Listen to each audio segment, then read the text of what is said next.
Hey darling, I'm Danetha, the creator of Money Mimosas, and in today's video, I'm going to be walking through the business lessons we can all learn from Tracee Ellis Ross and her company, Pattern Beauty.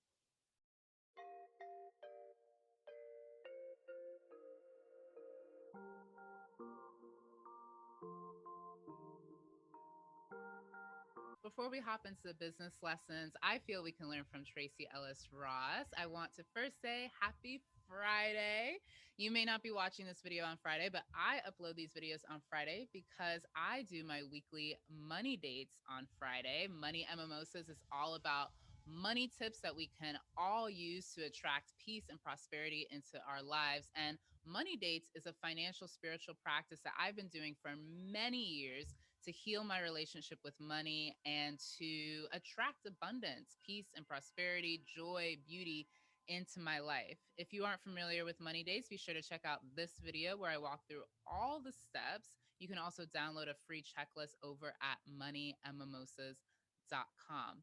I choose to do my money dates on Friday because Friday is ruled by the planet Venus. I'm very much into astrology, and the planet Venus governs beauty and abundance, two things that I love. And that's why I do my money dates on Friday. And I invite you to do yours on Fridays as well. And these videos, these celebrity business videos, are a part of my money date. I love researching celebrities. I love learning more about beauty products, and I love money as well. And so these videos are a combination of all of that. And I hope that it is helpful to you on your journey of attracting peace and prosperity into your life. To go along with beauty, we of course are going to talk about Tracee Ellis Ross and her company Pattern Beauty, which is all about curly, coily, tightly textured hair. Before we jump into her company, I do love to share a beauty tip that I find that's helped me, and it may be helpful to you as well. So one of the things that I've started doing in the last year is cleansing my face with oil. Now, for some of you, that may be something that you've been practicing for a long time, but I honestly didn't start doing that until about a year ago. And my goodness, my skin has completely changed. I've tried a lot of different cleansing oils, and I finally found the one that works well for my skin. I have combination skin. It can be oily in the summertime, particularly in my T zone, but it's mostly combination, fares dry outside of the summertime. And this cleansing oil I have found to work for me during the fall, winter, and spring months. We're going into summer now. As I'm recording this video, we're heading into summer. And so I'll see how it works during the summertime. But for those 3 seasons, it appears to be the best cleansing oil for my skin. And this, let me see if I can show you. It's called Badger Cleansing Oil. And the ingredients are sunflower seed oil, jojoba seed oil, olive fruit oil, apricot kernel oil, castor oil, lavender flower oil, sunflower vitamin E, rose flower oil, and Roman chamomile. You can find the product at your local natural health food store. Occasionally, I'll find it in Whole Foods, but it's not a guarantee. You can also find it directly on their website, and their website actually will tell you the local stores in your area. You can type in your zip code and see if it's near you. This has been life changing. I use it twice a day, morning and evening. And when I want to be extra indulgent, I'll spend 30, well, more like 20 minutes at night just massaging my face with oil. And it's one of the little indulgent treats that I give myself, little pleasure practices that I have. So that's the beauty tip for this week. And now let's hop into the business lessons from Tracee Ellis Ross and her company Pattern Beauty. All right, let me grab my notes. I wanted to talk about Tracee Ellis Ross this week because she's been in the news as of late. Blackish is unfortunately heading into its final season. She also did a fabulous interview with Harper's Bazaar where she shared her journey as CEO, founder of her company Pattern Beauty. And she also shared some personal stories as well, particularly what caught my attention was her sharing the societal pressure that is oftentimes placed on women to become a mom, to get married. And Tracee Ellis Ross herself is not married, she does not have children. She did share that she dreamed of having a wedding and having a family as she was growing up, but she embarked on her career and frankly doesn't have time for all of that. And I appreciate her sharing that there is pressure on women to choose the family path, that there's pressure on women to actually make a choice between the two. And she's talked about this before, but I love that she continues to bring it up because it is something that women do face continuously throughout their lives, women in the collective. And I actually wanted to know what your thoughts are. Have you felt pressure to become a mom, to raise a family, to get married, and to choose between your career and life at home? I'd love to know. Let me know in the comments below. At Money and Mimosas, we did do an article about this very topic. I entitled it Child Free and Rich: The Rise of the Born Again Woman. And in the article, our guest writer talked about her own journey of choosing to be child free and choosing to not get married until much later in life. She actually wasn't even planning on getting married. And then she turned 48 and met uh, a man that she wanted to marry, and then they got married. But she hadn't planned on going down that route in her life. And in the article, we address how choosing to be child free is a form of birthing, is a process of birthing yourself. So society tends to focus on birthing human children as the only way to embrace motherhood, when in fact, as women, we can birth ourselves into this new form, this new evolution of ourselves. And that is not as celebrated as being a mother. It's very windy today. I don't know if you can hear it. Apologies if it's a little windy in the background. It's a beautiful day, but just a little windy outside. Anywho, so that article talks about the process of birthing yourself, being your own mother. And I love it because I have also chosen to be child free. I made the conscious decision not to have children when I turned 26, that was not going to be a path for me. And I had never dreamed of it. Up until that point, hadn't really thought about it though. I just actually unconsciously assumed that I would just become a mom, but I hadn't given thought to that there was another option for me. And it was so liberating. I'll share the story of how I came to that decision in another video. The way I came to that decision was so liberating. I was actually surrounded by roses. It was very romantic. But I love that there are more and more women talking about making the decision to be child free, and that you can still, that life is fulfilling in different ways. So I'd love to hear your thoughts around if you've ever felt pressure. I myself never felt pressure from my family. My mom, my dad never pressured me about it. But I'd love to hear if you felt pressure, whether from your family or from messages from the media. I did, in hindsight, did sense pressure from the media, but not from my immediate family. And also, I'd love to hear what decision you've come to. Did you decide to embark the path of birthing children, human children? Did you decide on becoming a doggy mommy, a cat mommy, birthing a career? What was your process of uh, what was your processing of that question for yourself? I'd love to hear down in the comments below. And that is why I wanted to focus on Tracee Ellis Ross this week. And now let's dive into her company, Pattern Beauty. I love starting with more of those stories around beauty and womanhood and the journey of being a woman, then diving into the business, because we are whole beings. And that's the mission. Part of the mission of Money and Mimosas is to celebrate the wholeness of being a woman who is about her money and about her beauty and about living a peaceful and prosperous, abundant, joyful life. Tracee Ellis Ross's company, Pattern Beauty, she launched in 2019, and it was 10 years in the making before that, though. She had the dream of having this company actually in 2008. She said she sketched out a business plan, and this was after years of not having products that worked for her hair. All of us with coily, curly, tightly textured hair know what that's about. And it was a journey for her to fall in love with her hair, to accept her hair, and then to find products that made her curls look beautiful. And that was the ethos. That's the ethos behind the company. And it took her 10 years to make that dream a fruition, even though she comes from Hollywood royalty. She's the daughter, of course, of Diana Ross. She herself is successful in her own right. But first, she was the daughter of Diana Ross, this icon. And folks will assume that if you're a child of a star, doors are immediately opened for you. And that was not the case for Tracee Ellis Ross. She had to work really, really hard to gain respect for her own name.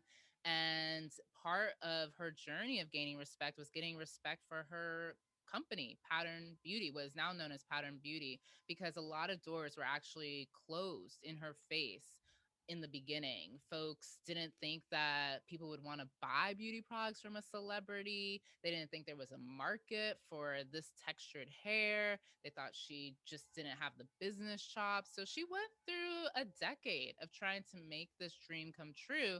And then 2019, she birthed Pattern Beauty. And I personally have not tried the products, but I love everything that it stands for.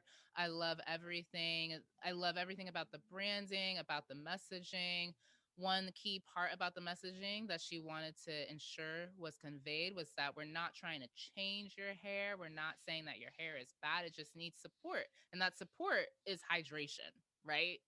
Go figure. That's what our hair needs. And she leads with that message in her branding. Pattern Beauty leads with that message. So I really love that. It's coming from a place of true self love and true self acceptance and honoring our ancestral lineage through our hair, through our texture, through our pattern.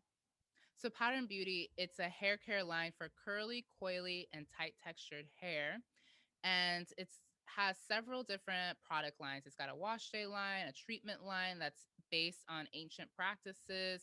Also, what I love about it is that it seems to be eco-friendly. They have refillable travel sizes. There's also tools that you can buy from the company, like for your edges. There's a brush that you can buy as well. Definitely check them out. If you've tried their products, let me know. I'd love to hear your thoughts on the actual product. My research is strictly about the business and the lessons we can learn from her approach to building Pattern Beauty. But if you've actually tried the products, I'd love to hear your thoughts. Let me know in the comments below. And while it's still a fairly new company, it has had success already. The first day it launched, it sold out of 9 of the 23 SKUs. It launched in Ulta Beauty.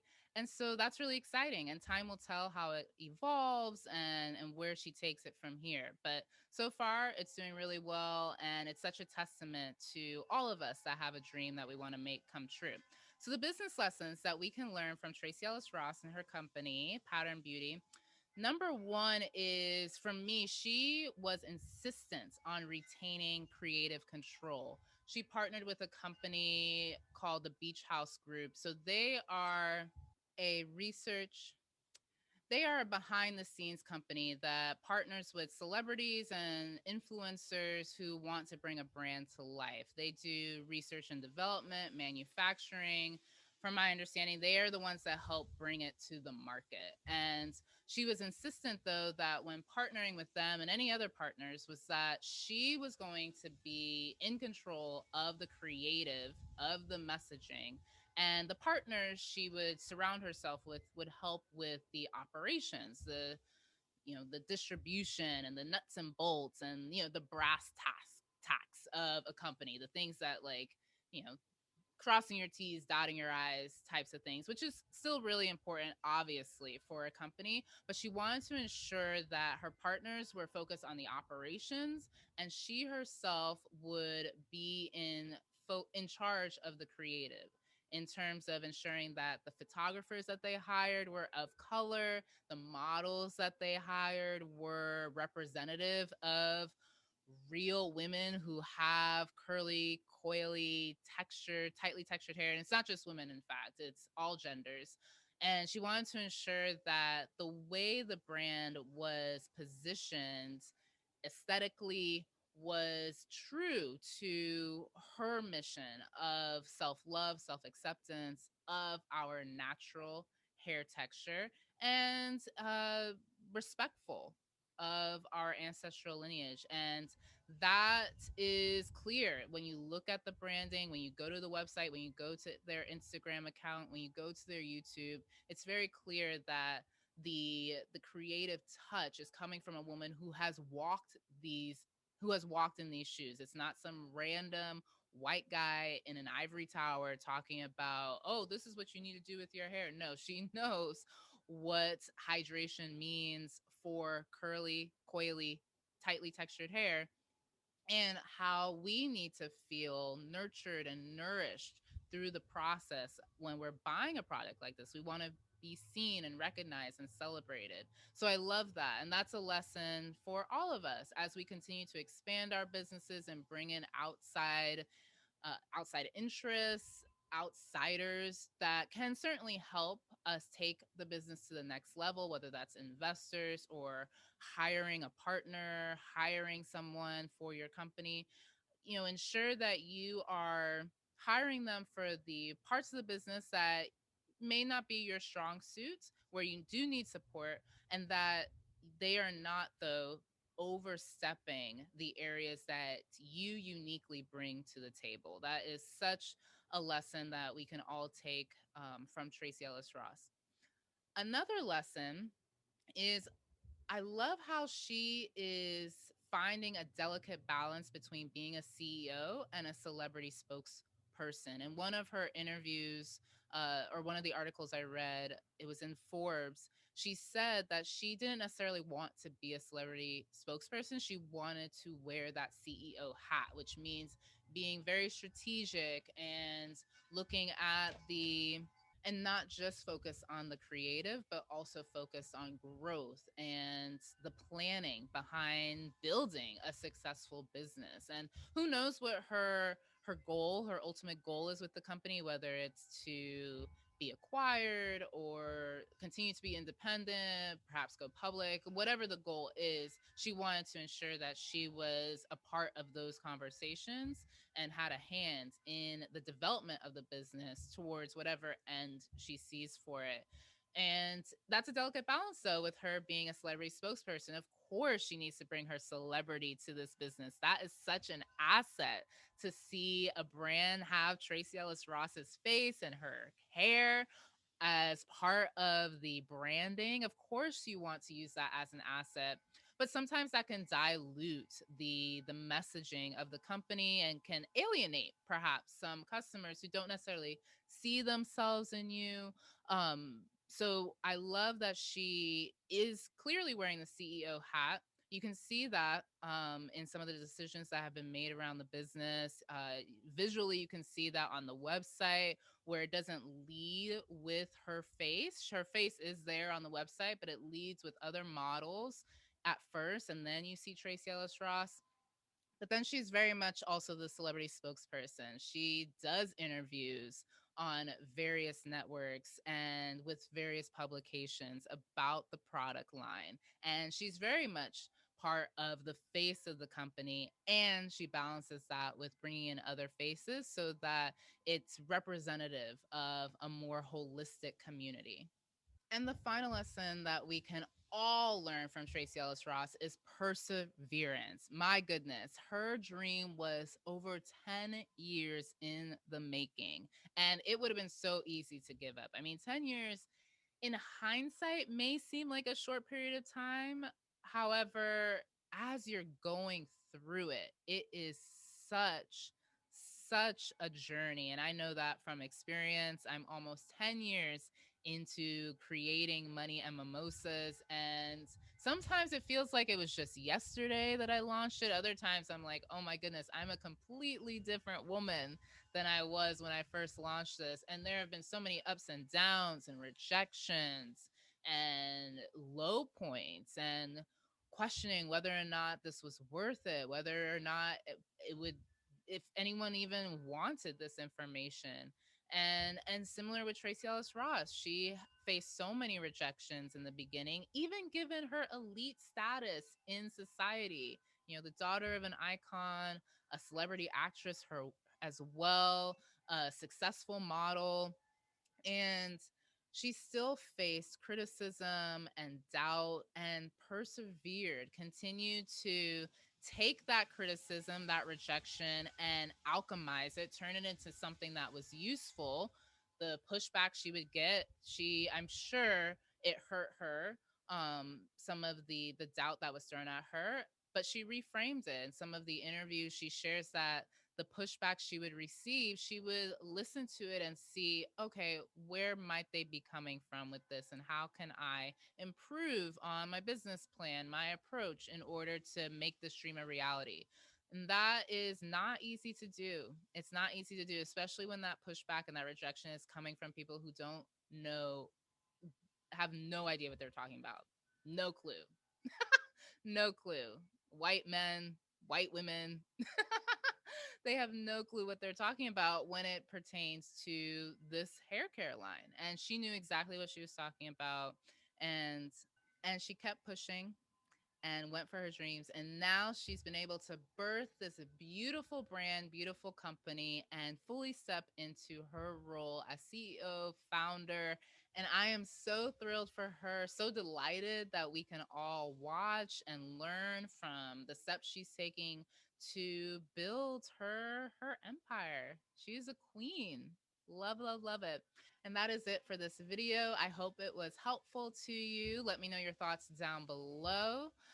If you haven't already subscribed, be sure to subscribe, like this video, and head on over to moneymimosas.com for more money tips around building a business, creating generational wealth for your family, and shifting from a scarcity mindset to an abundant mindset. You can learn about all of that over at moneymimosas.com. Thanks again for watching, and I'll see you in my next weekly money date video.